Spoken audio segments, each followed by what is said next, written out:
Opening this bad boy today. Why the hell not? It's only wine, although it's really expensive wine, so Tristan might get a little pissed off. But he'll get to have some, won't you, Tristan? That's right. We're just gonna drink all of it the minute the camera, just minute cut, we're just gonna just plow through this wine. You know why? Because it's farging delicious. Got the pour, honey. I'm working, just to let you know. Didn't, well. Stefan Aseo, Bordeaux dude, that set up roots in Paso. A long time ago now. I was looking back, I was on the website looking, because I remember when the cat, like, when he first started out, and what was it, late 90s or something? 94, I thought. 94, in the mid 90s? Yeah. Dude's been in Paso for like 30 years. I remember the first wine was like, bro. Stefan Aseo, hell of a winemaker, hell of a talent, knows what's good and what's not, committed to his craft, and decided to plant vines in a very beautiful part of the west side of Paso Robles in the Willow Creek district, which is one of the cool spots. Villa Creek's over there. You're near the Adelaida district where all the great Cabernet's at.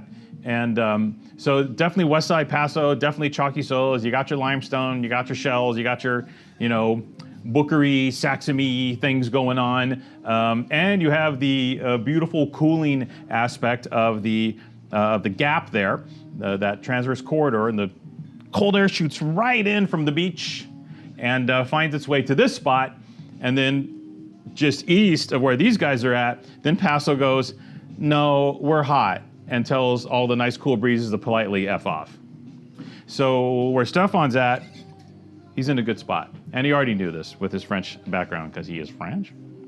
So he makes a series of wines, all different interpretations of his estate, based on different grape varieties. You know, he's got Côte à Côte, he's got his Optimus blend, but the one that kind of signifies what his mojo is his estate cuvee. The estate cuvee is kind of like the, this is my estate. So he called it the estate cuvee. This is where you go to get your hardcore knowledge, people. Right here, right here. Let's cut to the chase. Basically, one of the greatest wines produced in Paso Robles today, has been for a number of vintages, always in the money with the press, always sells out, always one of the most impressive wines to come out of the vintage. And in 2020, according to Wine Advocate, it is the wine of the vintage. What, Kyle, you mean like in the Paso Robles, West Side Paso area? No. Oh, what, Kyle, you mean like between like blends, you know, California blends? No. So Kyle, you mean like just south of Monterey, right? No. Kyle, you mean the whole state of California? Yes. Go look on Wine Advocate. Granted, there are two wines got 100 points, but there are a couple of bullshit sine qua non type mailing list only. You got to buy 4 other bottles to get that one, yada, yada, yada. God, hope you're on the mailing list. So sorry you missed it. Wines. And they're 2 to 3 times the price of this wine. So besides those 2 wines, which you couldn't buy if you wanted to, because they're too cool for you to buy, you can buy this one. This is, to me, the undisputed red wine of the vintage in California in 2020. And according to Wine Advocate. Then again, they only reviewed 900 wines from California in the 2020 vintage, so what do they know? 99 points. We don't open 99 pointers around here very often. This, you know, even though a lot more stuff gets 99 to 100 points than it used to, right? Because in the old days, you only had Bob Parker and you had the Spectator, and Bob Parker would give like 4 wines a year, 100 points, right? And the Spectator would give like 1 wine every 3 years, 100 points. Well, that's all changed, right? But still, it's rarer than you think.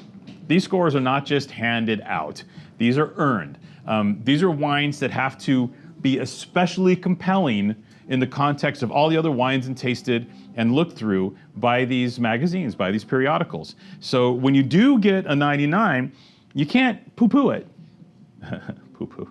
You can't poo-poo it. You can't shush it. You can't say, it's still a frigging amazing score, and it means that this wine is at the pinnacle of what can be done. Now, this one is the pinnacle of the pinnacles, right? There's only 2 wines that scored above it. 900 wines. This is it. We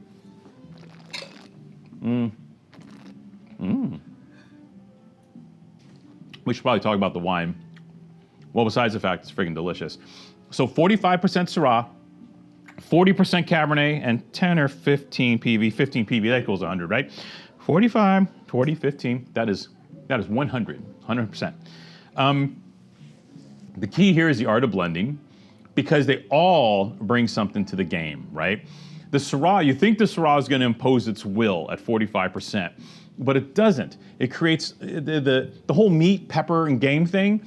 It's so nuanced in this wine, so finely tuned here. And then the Cabernet is what you get in the mid palate. The Cabernet really delivers a more cassis-y, more classically Cabernet vibe than you might expect, especially from a hot year in Paso, it being Paso Robles.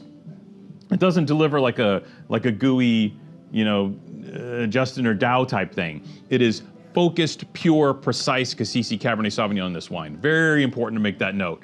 Gorgeous. And in the Petit Verdot is all about structure and finish.